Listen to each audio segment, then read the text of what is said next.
Alhamdulillah wa salatu wa salam ala Rasulillah. Assalamu alaikum wa rahmatullahi wa barakatuh. Bienvenue à la seconde phase relative à la possession. Nous étions en train d'évoquer la question de la possession, qui est une forme de mal spirituel qui est avec l'homme dans son existence. Et nous avons eu à dire que la cause principale de la possession est liée à certaines choses. Maintenant, nous voulons donner quelques signes de possession. Lorsque nous allons remarquer l'un de ces signes, ça veut dire que l'on est possédé. Le premier aspect, quand vous allez voir quelqu'un en sommeil qui parle, ça veut dire qu'il est possédé. Quand vous allez voir quelqu'un en sommeil qui fait semblant de manger ses dents, ça veut dire qu'il est à la possession. Quand vous allez voir quelqu'un en train de rire dans le sommeil, ça veut dire qu'il est à la possession. Quand vous allez voir quelqu'un, quand même on le réveille, il ne sait même pas, il peut même se détourner, aller ailleurs. Tout ça là, jusqu'à ce que le lendemain, quand on dit, il dit qu'il n'était même pas conscient que cela est arrivé, ça veut dire qu'il a la possession. Il y a plein de signes. Quand nous prenons le contexte du contexte amoureux, il y a les gens qui rêvent. Quand quelqu'un d'abord, je laisse le contexte amoureux, quelqu'un qui rêve généralement de fou, ça veut dire qu'il est possédé. Quelqu'un qui rêve généralement de la forêt, ou bien des déserts, ou bien des montagnes, ça veut dire bien des rivières, ça veut dire qu'il est possédé. Quelqu'un aussi qui rêve qu'il a une femme, il couche généralement avec les femmes, il est possédé. Quelqu'un qui rêve aussi avoir accouché une fois, bien quelqu'un, n'est-ce pas, ça veut dire qu'elle est possédée. Quelqu'un aussi qui rêve qu'elle allaite, ça veut dire qu'elle est possédée. Quelqu'un aussi qui rêve qu'elle couche avec des hommes régulièrement, ça veut dire qu'elle est possédée. Cette question de possession a plein de signes. Ça a plein de signes. Généralement, les gens possédés, ce sont des gens qui ont des comportements bizarres. Soit c'est une personne qui généralement se met trop en colère et n'arrive pas à expliquer sa colère. Soit c'est une personne qui, lorsqu'un partenaire sexuel vient lui proposer le mariage, si c'est une relation illicite, tant mieux. Mais lorsque l'intéressé lui propose le mariage, ça devient un problème. Ça veut dire que la personne a la possession. D'autres, c'est que karma, tous les hommes qui l'approchent pour lui proposer le mariage, sont des ennemis. Ça veut dire que la personne peut avoir la possession. Il y a aussi des hommes qui ne pensent jamais même à la femme malgré leur maturité. Il se peut qu'ils aient la possession. Tous ces signes-là montrent les questions de la possession. Et généralement, lorsqu'une personne est à l'écoute du Coran et elle ne se sent pas à l'aise en présence de la lecture du Coran, ça explique que la personne aussi est possédée. Vous allez voir une personne qui dit certaines choses et puis la personne mélange les pédales. C'est les effets aussi de la possession. Il y en a qui disent certaines choses et puis par après disent qu'ils ne l'ont pas dit. Ils peuvent même jurer. Il se peut que la possession puisse intervenir dans ce cas-là aussi. Tous ces aspects-là liés à la possession, Allah subhanahu wa ta'ala a révélé des versets conformément aux réalités de chacun d'entre nous afin de les éviter et afin de nous protéger. Alors, la possession, comme je le disais, peut amener l'homme à commettre un forfait, à commettre un meurtre et par après le regretter. La possession peut amener l'homme à être voleur. La possession peut amener quelqu'un à être très violent à l'égard de tout le monde ou bien de sa femme. La possession peut faire de sorte que l'enfant devienne étourdi ou bien têtu à l'égard de ses parents. Il y a plein de situations de la possession.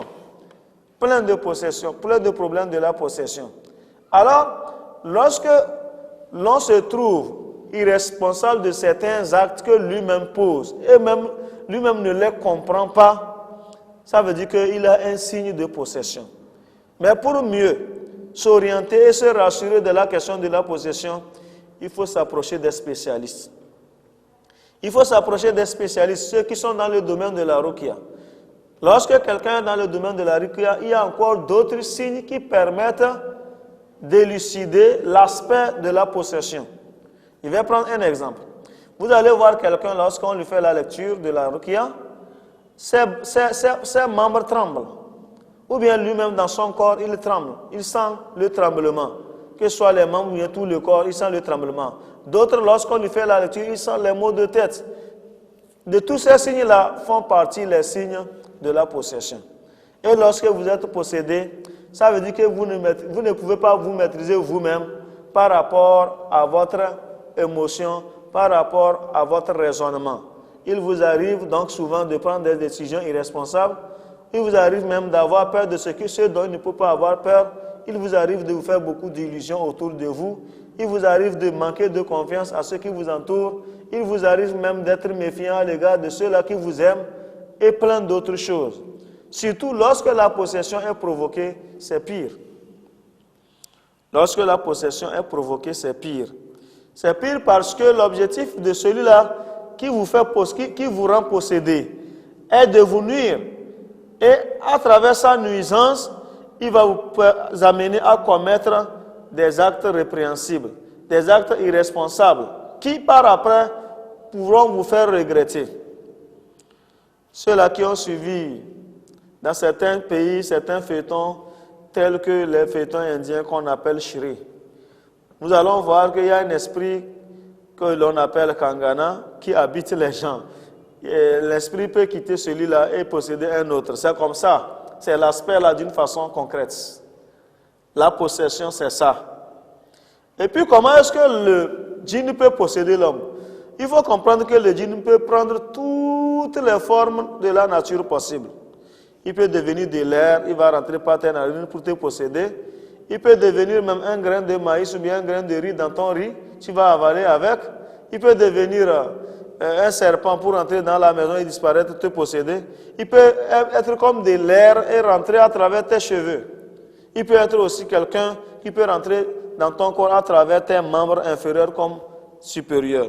Il y a plein d'aspects qui peuvent amener l'homme à être exposé.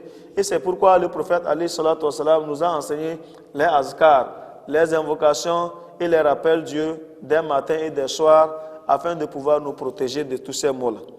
Raison pour laquelle le prophète alayhi salatu wassalam, dans son enseignement, n'a pas manqué d'enseigner beaucoup de choses même liées à la vestimentation, au manger, à l'entrée au WC, à la sortie des toilettes et à la sortie de sa maison, dans le voyage, le moment de se déshabiller, le moment de se dessoucher, tout ça là, tous les azkars là que le prophète sallallahu alayhi wa sallam a enseigné. Au moment d'entrer dans un marché, au moment d'en ressortir, au moment de manger, à la fin du manger, tout ça là pour éviter que les esprits n'aient une force sur nous et qu'ils ne puissent nous nuire et qu'ils ne viennent nous posséder. Alors la possession, c'est un aspect spirituel qui désorganise l'esprit de l'homme. C'est un aspect spirituel qui amène l'homme à ne plus être lui-même. C'est un aspect spirituel que les charlatans et les négateurs et les sorciers utilisent pour nuire à une société ou à une famille. Si on veut détruire une famille, on peut mettre les possessions dans la famille afin que les uns et les autres ne s'entendent pas, afin que les uns et les autres se fassent du tort, afin que les uns et les autres se provoquent, afin que les uns et les autres ne soient plus patients, afin que les uns et les autres n'écoutent même plus la parole de Dieu. Tout ça là, ce sont les effets de la possession. Alors la possession, comme nous le disions tantôt, c'est une maladie parmi les 3 grandes maladies spirituelles que nous avions évoquées dans cette émission. Et tout un chacun d'entre nous doit savoir que cela existe, c'est une réalité. Et nous devons prendre les dispositions afin que dans nos naissances, on n'ait pas de problème de possession. Et que s'il y en a déjà, il y a des modes de traitement qui sont disponibles, Inch'Allah, que par la volonté de Dieu, nous allons vous transmettre dans les émissions à venir, si Allah nous le facilite. Merci beaucoup pour votre attention et qu'Allah vous bénisse, qu'Allah nous protège de tout mot, ici-bas et dans l'au-delà. Wassalamu alaikum wa rahmatullahi wa barakatuh.